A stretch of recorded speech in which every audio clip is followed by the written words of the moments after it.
By now, it's safe to say that there are few people on the planet who spend as much time thinking about the Russian Empire as Vladimir Putin, leaving those of us in the West either perplexed or amused. It's not that America, the United States, was going to launch a surprise strike on Russia. I didn't say that.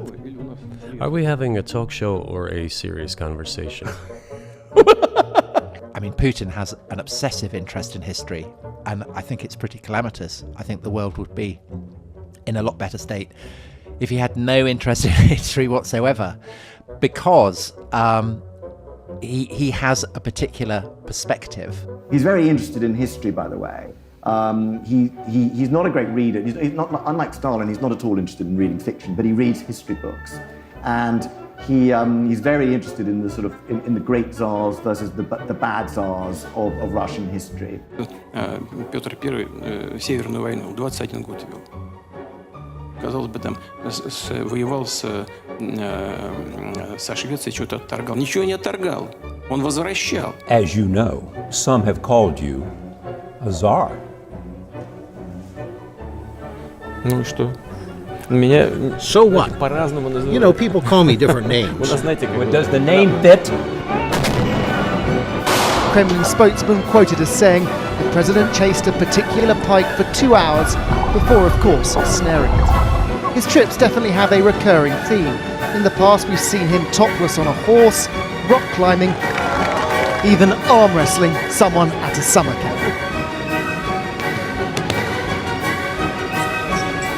Собиратель и защитник русской земли, как дальновидный политик, созидавший основы сильного, единого, централизованного государства. И сегодня наш долг вместе противостоять современным вызовам и угрозам, опираясь на духовные заветы.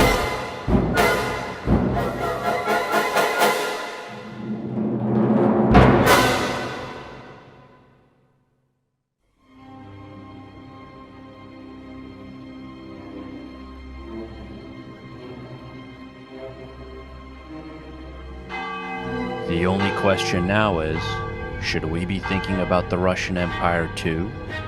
Its story is stranger than any yarn of fiction I have ever come across. But if one follows the thread this empire left behind, it leads, unmistakably, to the war that rages on in Ukraine today.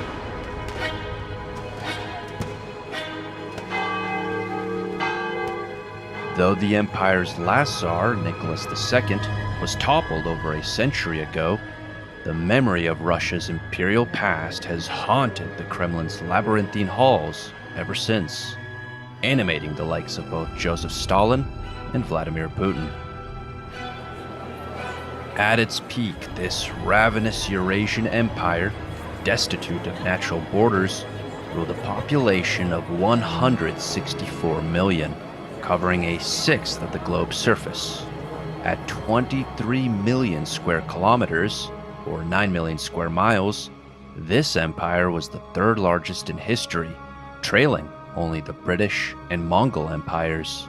And it was the Turco-Mongol, or Tartar hordes, along with the Byzantine Greeks, whose imperial enterprises most profoundly shaped the empire builders of Russia. These Mongol and Byzantine fountainheads yielded a kind of elixir of eternal conquest. They breathed life into an old and potent idea, dating at least as far back as the ancient Romans: the idea of universal empire.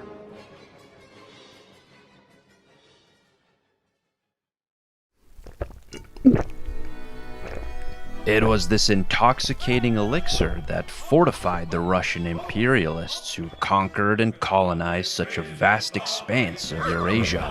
Whatever forests, swamps, deserts, or tundra landscapes stood in their path.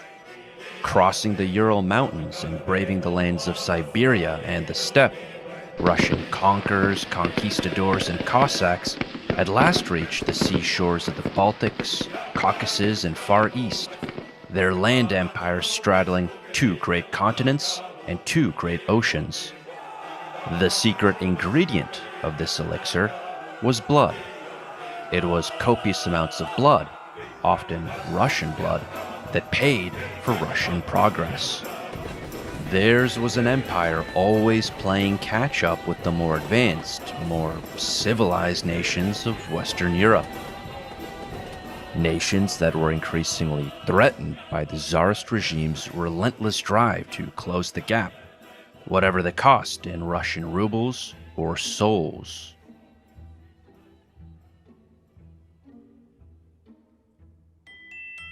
Eventually, Western preconceptions about this empire's backwardness and barbarity had to be squared with figures like Dostoevsky, Tolstoy, and Tchaikovsky. But the arrival of these prodigies was engineered by a very different kind of genius.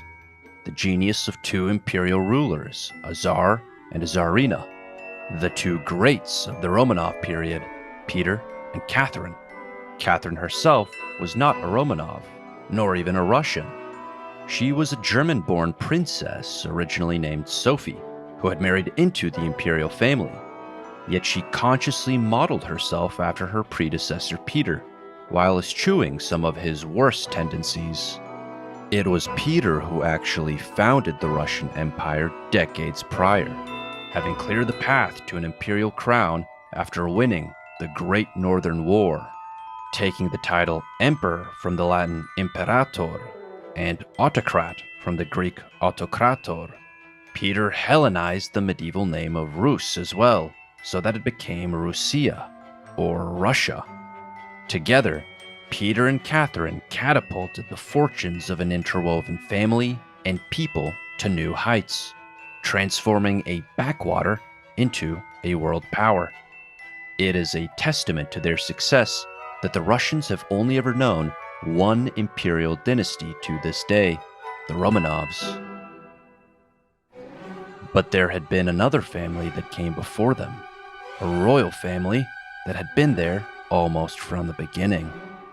It descended from a semi-legendary Scandinavian prince named Rurik, and it was his descendants, like Ivan the Great and Ivan the Terrible, that laid the foundations for the Russian Empire, which is why the first part of our story begins with them. The very name Rus, an Old Norse prefix for men who row, may have been a reference to the Viking origins of Rurik, who arrived in Novgorod by longboat as far back as the 9th century AD. His illustrious descendants, the so-called Rurikids, would adopt Christianity and split the realm between them, piecemeal, just as their dubiously Germanic cousins, the Merovingians, had done in Francia a few hundred years prior. Closer to home, the city of Constantine loomed like a sentinel guarding the Black Sea's watery entrance, by all accounts one of the most impressive cities of the entire medieval period. Boasting the Hagia Sophia and encircled by the imposing Theodosian walls, Constantinople was not only the capital of the Byzantine Empire, but also the spiritual center of the inchoate Orthodox faith. It was at this time, around the close of the 10th century, that the Byzantine Greeks were ruled by the visionary emperor Basil the Bulgar Slayer, under whose leadership they broke precedent and offered an imperial bride to a barbarian ally. The happy groom was none other than Rurik's great-grandson, Vladimir the Great, who ruled from Kiev. Honoring the pledge he made to his new brother-in-law, Vladimir converted to Christianity and sent 6,000 fighting men to Constantinople, where they formed the core of the Varangian Guard, the Praetorians of the Middle Ages. To this day, the Eastern Orthodox Church is the primary Christian denomination of the Russians, Ukrainians, and Greeks alike. But the Rurikid Confederation would not be so tenable, and by the middle of the 13th century, this loose patchwork of principalities became prey to the single greatest Asiatic invasion in all of history. The Mongols had come, their conquests taking them further than the Scythians, Avars, and Huns alike. It was the Mongols who subjected the Russian people to one of their greatest traumas, 2 centuries of a humiliating, abject vassalage. Yet the Rurikids, born survivors, managed to adapt. Marrying into various Mongol clans, they continued administering their hereditary holdings. First on behalf of the Genghisid court at Karakorum, and then the court of the Golden Horde at Sarai. It was during this period that a new branch of the Rurikid family gained preeminence, the Muscovites, referred to as such because they administered the nascent city of Moscow, freshly rebuilt after the Mongols had burned it down. Over time, the Muscovites secured a position as the primary tax collectors of the Golden Horde, and by the late 15th century, they had accumulated enough wealth and favors to spearhead a coalition that would succeed in throwing off the yoke of their Tartar overlords. This victory had come only a few decades after the fall of Constantinople to the Ottoman Turks, and it meant that Moscow became the new center of the Eastern Orthodox faith, vaunted as a third Rome. This helps explain why the newly independent Muscovite prince, Ivan III, took the hand of the last Byzantine emperor's niece and styled himself Caesar, which was Russified into Tsar. Ivan III would go down in history as Ivan the Great, passing the Muscovite throne to his grandson, Ivan IV, better known as Ivan the Terrible.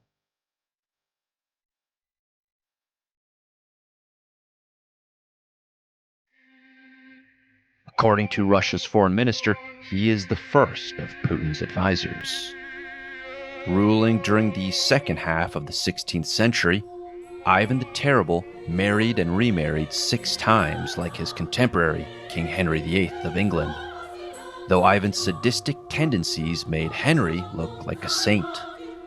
The first of Ivan's 6 wives had been a girl named Anastasia, the winner of a bride show that he had organized in the manner of a Mongol Khan or Byzantine emperor.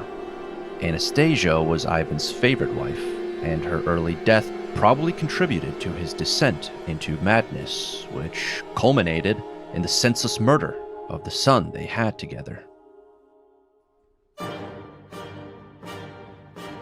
On other occasions, there was a method to Ivan's madness, as with the terror campaign he waged against the boyars, a medieval Russian landowning class with which he wrestled for control of the state.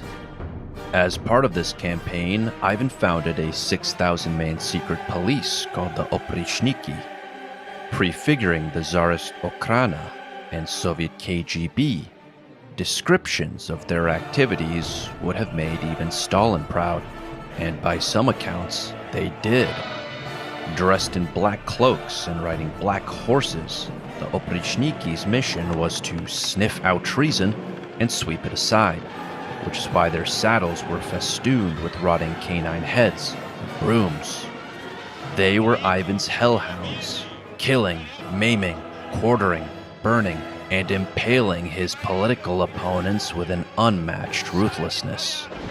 Sometimes, Ivan would join them on the hunt, and there are accounts of him hooting and hollering after crowding his victims, including women and children, into homes set ablaze or blown to smithereens using gunpowder newly imported from the east. His favorite form of execution involved running a hook through the ribs of his victims before stringing them up from somewhere on high. Yet for all the cruelty that placed him in the league of Vlad the Impaler and the Viking practitioners of the Blood Eagle, Ivan the Terrible is relevant to our story because between his countless crimes and follies, he centralized power, conquered new lands, revised the legal code, and initiated the colonization of Siberia, marking the first recorded instance of Russian settlement beyond the Ural Mountains. That is why Ivan saw fit to take the title Tsar of all Russia, encompassing Great, Little, and White Russia, as well as the various Rurikid principalities that were now forged into one state, and an increasingly centralized one. But because he had accidentally killed his promising heir and namesake, after Ivan's death, the throne passed to his simple-minded younger son by Anastasia, Fyodor I. Known to history as the Bell-ringer, Fyodor's devoutness was the most notable thing about him, and he may have been enfeebled in mind and body due to congenital syphilis. Ultimately, Fyodor was the last Tsar of the House of Rurik, and his death on the cusp of the 17th century plunged Russia into the time of troubles. Such was the ignominious end of a dynasty founded almost a millennium ago. For all the travails this region's people had weathered during that span of time, none would compare to the next 15 years. The trauma sustained then would long remain in the bones of the Russian people, rocked as they were by famine, civil war, imposter claimants known as the false Dimitris, Cossack raids, and the invading armies of Sweden and the Polish-Lithuanian Commonwealth. Something like a third of the Russian population was eviscerated, putting the crisis in the same league as those that took place in the 20th century. In 1613, Russia at last emerged from the troubles a small, ravaged, and bankrupt shell of its former self. Everything had to be rebuilt, from the state to the Kremlin palace, bereft as it was of crown jewels and even utensils, which had all been pawned off or looted. That is why the next Tsar, the 16-year-old Michael Romanov, can hardly be blamed for his reluctance to assume power. Yet for all his tearful protestations, the Russian boyars insisted on crowning this boy. There was nothing remarkable about him, but Michael was the first cousin once removed of the last Rurikid Tsar, Fyodor the Bell-ringer. As you will recall, Fyodor's mother, Anastasia, had been the unfortunate wife of Ivan the Terrible, and her father's name, Roman, is how the patronymic Romanov was minted. That, in a nutshell, is how Ivan the Terrible's lovely bride changed the destiny of her family and Russia forever.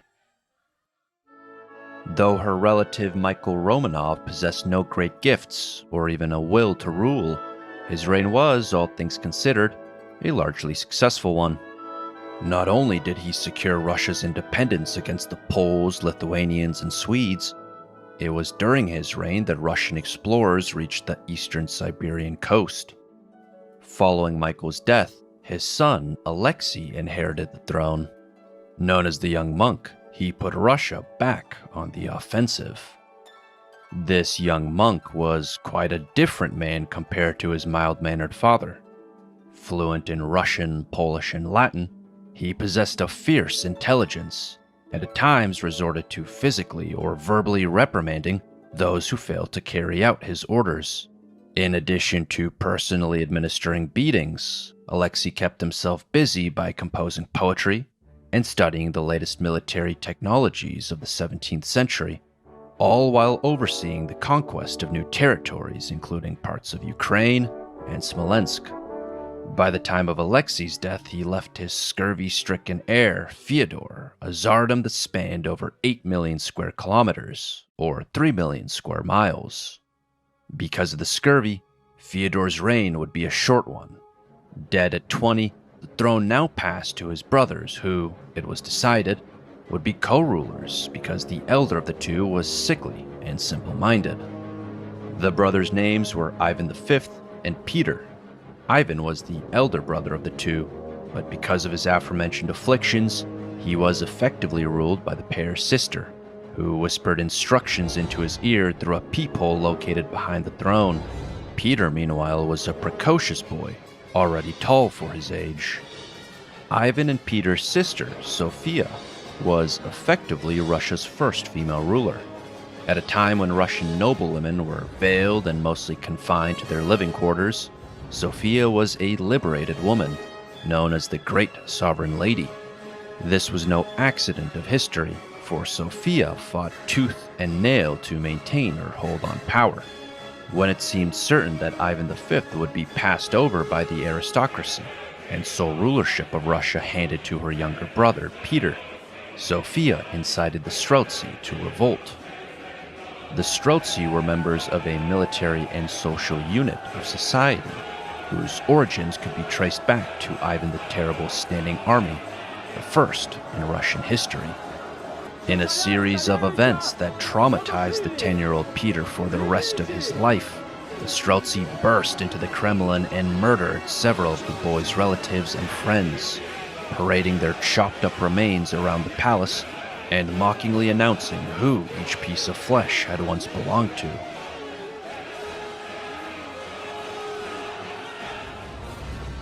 Eventually, Peter would have his revenge. By the time he was 17, he and his allies outmaneuvered Sophia and forced her to retire to a convent. This after Peter narrowly escaped the clutches of the Streltsy yet again. One day, after yet another failed Streltsy uprising, Peter had the perpetrators summarily tortured and killed, hanging some of their corpses near his sister's convent as a warning to her. Meanwhile, Peter's harmless brother, Ivan, was allowed to remain co-ruler until his death in 1696, at which point Peter's sole rule began. Standing 6 feet 8 inches tall, the equivalent of 2 meters, Peter was in every way a giant of Russian history, and the first great ruler that the Romanov dynasty produced. An apt personification of Russia itself, he was impossible to ignore, all the more so because of his incessant facial tics. Peter harbored an overactive imagination and boundless reservoirs of energy, insisting on seeing and doing everything for himself. At times, he suffered from night terrors, and his vitality could, on occasion, overflow into something resembling an epileptic fit, possibly a response to his traumatic boyhood memories. These mental and physical trials notwithstanding, Peter's gifts were such that he packed centuries of reform into mere decades. He dreamed of a modern Russia, with no boyars or Streltsy or other relics of the Rurikid past, and for the entirety of his reign, Peter worked tirelessly to make that dream come true. He built the navy from scratch, reformed and modernized the army, introduced new military uniforms and gun designs, established artillery schools, and organized the Preobrazhensky Guard, the Romanovs' very own version of the Praetorian Guard. An inveterate micromanager, the mechanically minded Peter drew up gun and mortar diagrams, studied shipbuilding under the finest masters of Europe, and insisted on rising through the naval service like any other soldier, beginning with the humble rank of bombardier and finally reaching the rank of admiral after 26 years of service. Though not a scholarly type himself, much more comfortable with a hammer than a book in his hands, Peter frequently lamented his lack of a formal education and sincerely believed in its importance. He standardized spelling in the civil script, introduced the first newspaper, opened the first university, and founded the Russian Academy of Sciences, today a network of over 1,000 institutions employing tens of thousands of scientific researchers.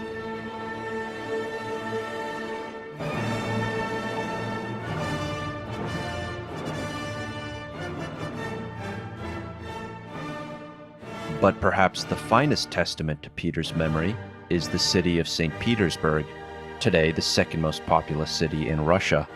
In his magisterial book about Russian history, the scholar Orlando Figes wrote that, like the magic city of a Russian fairy tale, St. Petersburg grew with such fantastic speed, and everything about it was so brilliant and new that it soon became enshrined in myth.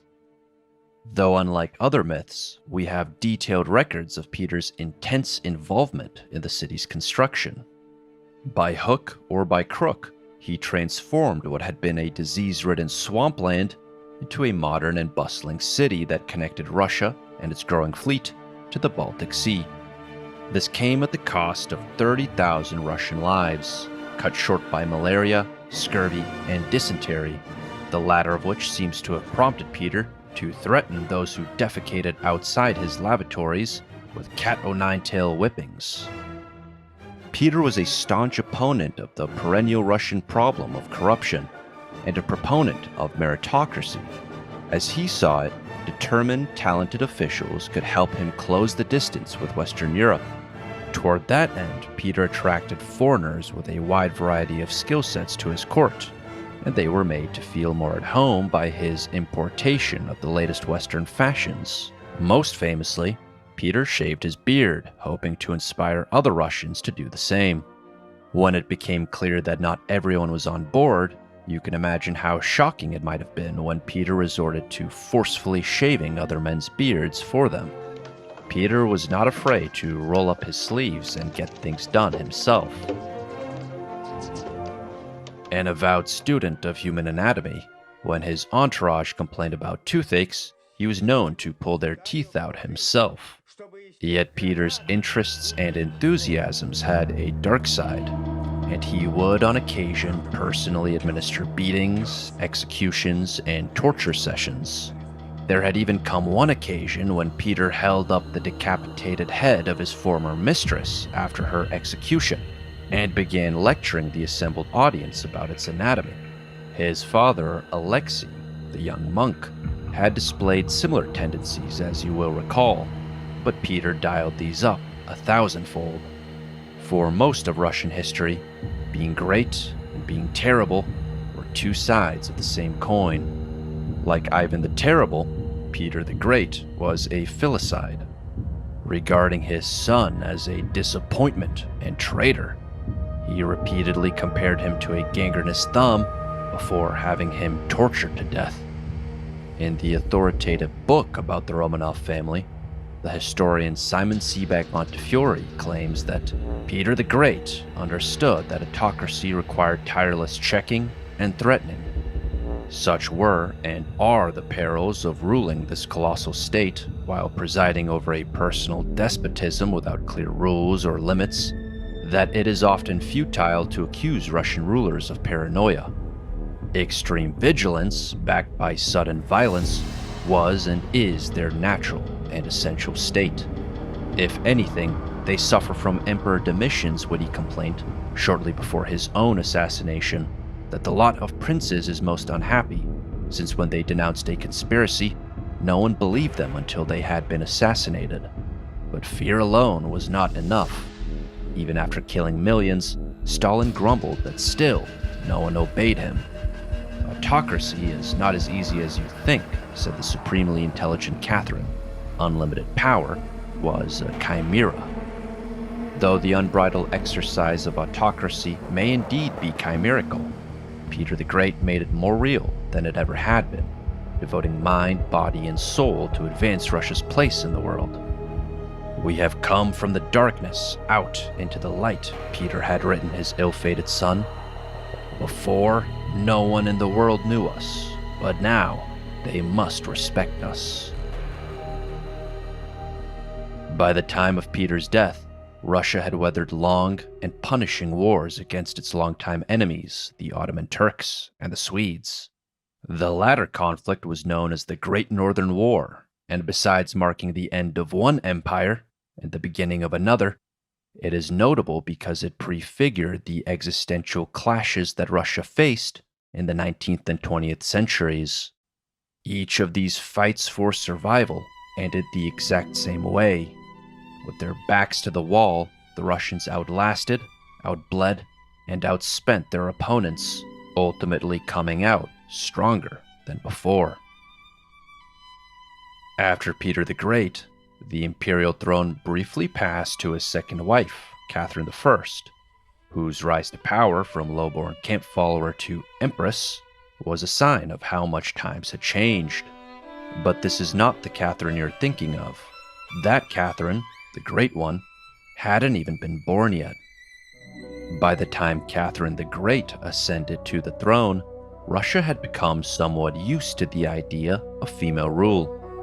It had experienced the regency of Peter the Great's sister, Sophia, the short-lived reign of his widowed wife, Empress Catherine I, then the scandalous rule of his niece, Empress Anna, and finally, the enlightened and benevolent rule of his daughter, Empress Elizabeth. This was not, however, an orderly or unbroken succession of czarinas. There had been 2 interludes when a boy czar briefly reigned, first Peter II and then Ivan VI, though it would not be until Peter III that a man was back in charge of Russia. Peter III was the grandson of Peter the Great, yet he was uniquely unfit for the reins of power and singularly unworthy to be his predecessor's namesake. His mother was Peter the Great's eldest daughter, and she had married into a German family based in Holstein. It was there that Peter III was born, his mother and father both dead by the time he was 11 years old.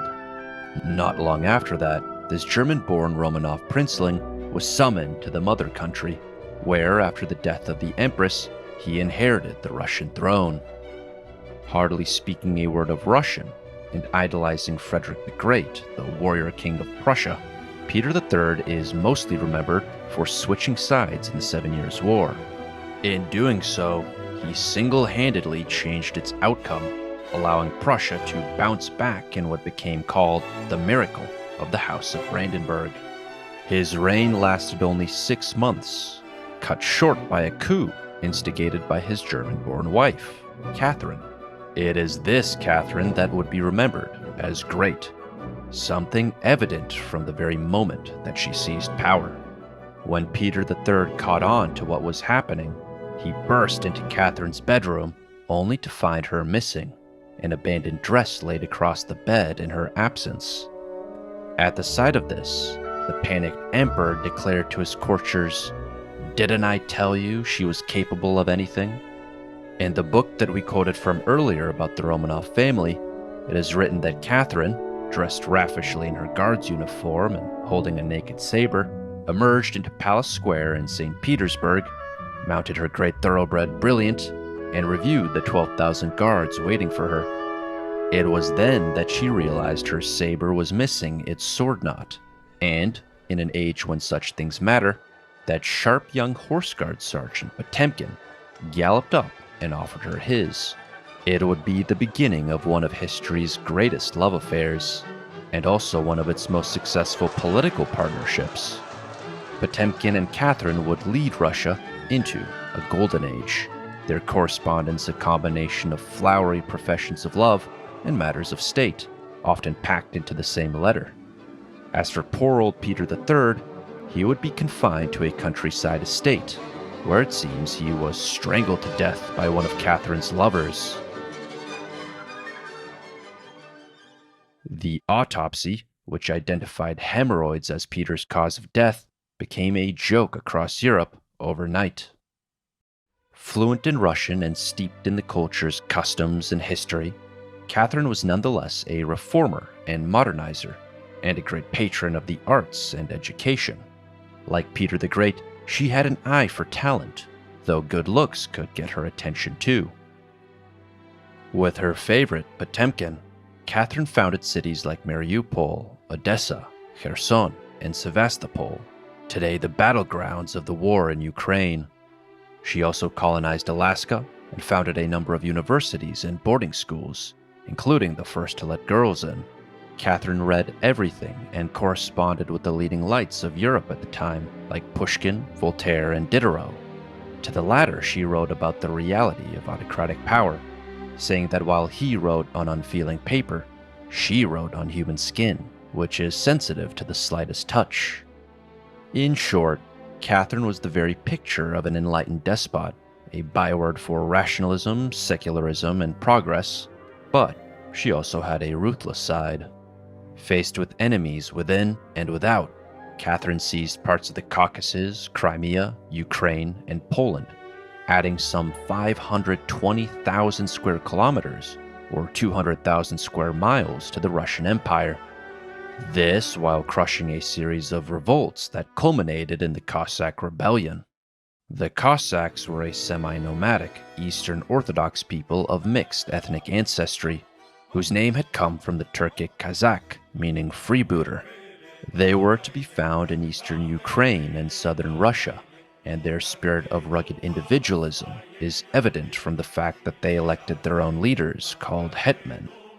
Tens of thousands of Cossacks and serfs alike died resisting Catherine the Great.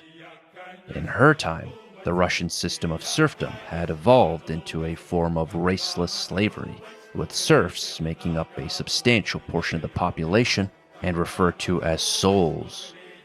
This made it different from the feudal forms of serfdom characteristic of medieval Europe, under which serfs were not legally bound to the land that they toiled on. Although Catherine had been interested in reforming this system, she also didn't want to risk losing her throne, so she kept the system intact as a concession to the nobility. As she herself would say, autocracy is not as easy as you think.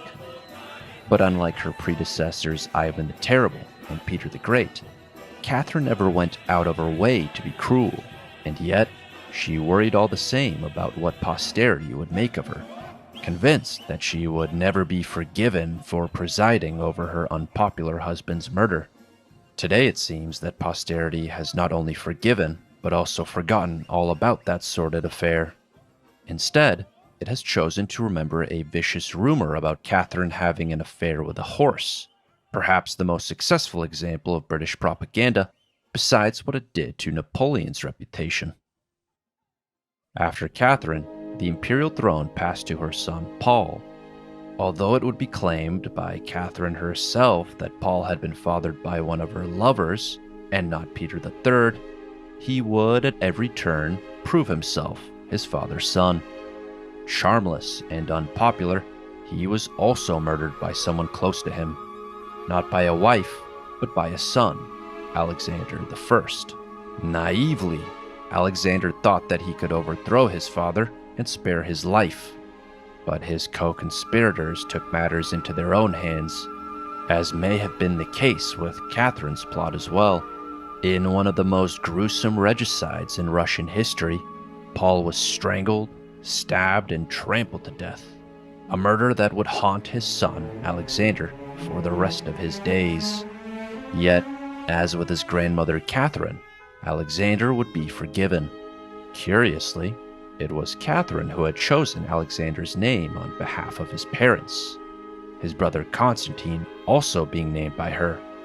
This was part of Catherine's Greek project, the uniquely Russian answer to the so-called Eastern question.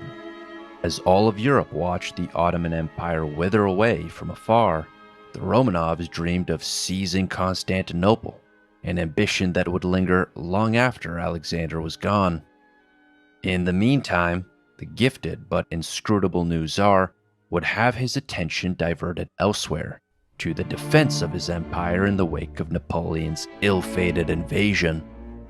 250,000 Russians were pitted against a multinational, multi-ethnic coalition of 615,000, spearheaded by perhaps the greatest general in history, Napoleon. It was the largest invasion in history up to that point, surpassed only when the Germans invaded a century later. The recurrent nightmare of the Russian people, with their lack of natural borders and deep-seated insecurities about encirclement, had now come to life once again. Yet the military genius of Napoleon, which hinged on outmarching and outforaging whoever he was up against, was neutralized by an adversary refusing to play on his terms. After Moscow was taken by his troops, Napoleon had expected the Russians to give in. Instead, they set their former capital ablaze so that their enemy couldn't winter there. What a people, Napoleon was set to declare, comparing them to the Scythians of old.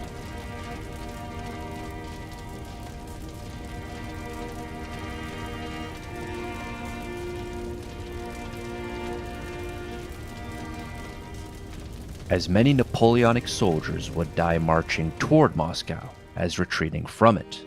All told, 40% of Napoleonic losses came from Russian regular military action, like at the Battle of Borodino, and the remaining 60% came from exposure, disease, starvation, and partisan action. These numbers belie the popularly held belief that the Russian winter had made the outcome inevitable. In truth, there was nothing inevitable about it. Napoleon had read Voltaire's History of the Great Northern War and knew all about the Russian winter.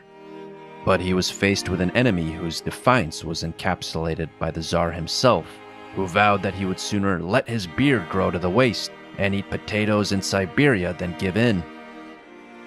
Just as important as its defiance was the empire's ability to adapt, adopting a policy of Fabian withdrawal into the Russian interior after Kutuzov was named general-in-chief.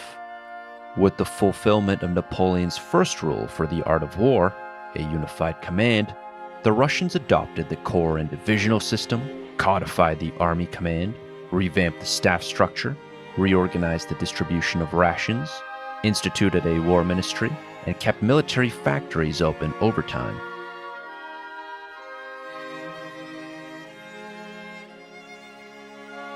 In the end, Tsar Alexander would chase Napoleon all the way to Paris, where he arrived at the head of a triumphant Russian army. When in 1945 an American ambassador asked Stalin how he was feeling after the fall of Berlin, he laconically remarked that Tsar Alexander had made it all the way to Paris. The remark is all the more apt because, like Tsar Alexander, Stalin had outspent and outbled his enemies to victory. When the rosy glow of his fresh triumph had faded, Alexander was left accounting for the war. Hundreds of thousands of Russians had perished, and the empire's national debt increased 13-fold. How can a single man manage to govern Russia and correct its abuses, he asked despairingly. This would be impossible not only for a man of ordinary abilities like me, but even for a genius. After Alexander's death, no more genius czars or czarinas would save the Russian Empire from its impending doom. Although each of the czars who succeeded him took their sacred role seriously, none of them managed to close the yawning gap between East and West, now reopened in the wake of the Industrial Revolution. All of this was already becoming clear in the mid-19th century with the outbreak of the Crimean War, another expensive lesson paid for with 500,000 Russian lives. This was a conflict photographed and telegraphed, waged with railroads and naval shells. Like the American Civil War was to reaffirm in the succeeding decade, game had changed once again. By the time the last Tsar, Nicholas II, took power, it is doubtful whether even the greats could have reversed the irresistible tide of history. To an even greater extent than his father, the reactionary Alexander III, Nicholas was partial toward the Russian peasantry, wary of foreign and aristocratic influence, and keen to represent himself as the leader of a pan-Slavic movement. Insisting on wielding the levers of power for himself, he lacked the deft touch of a Peter or a Catherine, blundering into both the Russo-Japanese War and World War I. The first of these conflicts occasioned what Vladimir Lenin referred to as the Great Dress Rehearsal for the October Revolution. As with the popular uprisings of the past, the Russian Revolution of 1905 was defeated. Before the October Revolution, unpopular czars were usually dispatched via murder and never via revolt. Shut out from the Kremlin's palace intrigues, the Russian masses watched czars and czarinas come and go, resigned to lives of perpetual toil and all too frequent bloodletting. But with the dawn of the 20th century, the Russian masses eagerly imbibed the revolutionary ideas that had swept Western Europe in the preceding century. By 1917, the First World War provided the Bolsheviks with the cover necessary to mount a second revolution, brutally putting an end to over 3 centuries of Romanov rule. On Lenin's orders, the Bolsheviks captured Tsar Nicholas II and his photogenic family, all of whom, even the children, were bayoneted and shot to death. After the ensuing Russian Civil War, which claimed millions, the Bolshevik victory was complete, and Marxism-Leninism replaced sacred autocracy as the state's ruling doctrine. Not long after that, Stalin took power, and Marxism-Leninism metastasized into its most vicious form, subjecting Russians and other peoples under their orbit to one of the most genocidal, oppressive regimes in history.